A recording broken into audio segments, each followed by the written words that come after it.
Gente, olha aqui, tá dando muito certo. Tipo, a gente ficou colocando um monte daquela misturinha.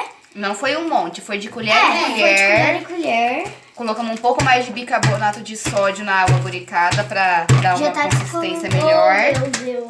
Depois de algum tempo mexendo, ó, ele tá desgrudando da mesa. Isso tá- daqui que começa a dar o ponto. É. Quando tá desgrudando da mesa. ó. Tem isso grudando na nossa mão, isso assim. Aqui, ó. Aí tá começando a dar o ponto aqui. Tem que tirar daqui do lado também, ó. Sou o monstro Gereia. Nossa, meu Deus do céu, gente. Isso. Gente, até o último momento a gente pensou que não ia dar certo. Já tava esperando minha mãe catar a faca pra cortar nos pescoços. E, gente, muito obrigada pela Paula Estefânia, né? Que a gente pegou Ela o vídeo tirou- dela, né? Pra fazer isso aqui. E deu muito certo, gente. Tá dando certo. Daqui a pouco já tá Dá pronto. slime aí, ó, pra aquele cantinho aqui, ó.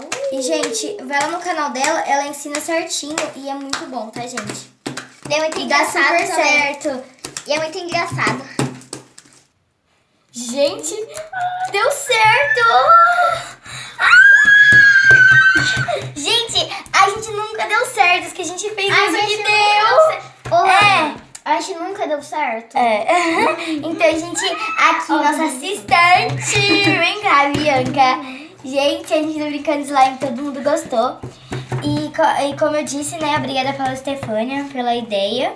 Deu muito certo. A gente nunca deu um slime assim, a gente nunca deu certo.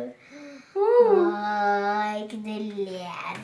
E até o próximo vídeo! Se inscreva no canal e dá um like, gente. Vai lá no Tchau. canal. Tchau!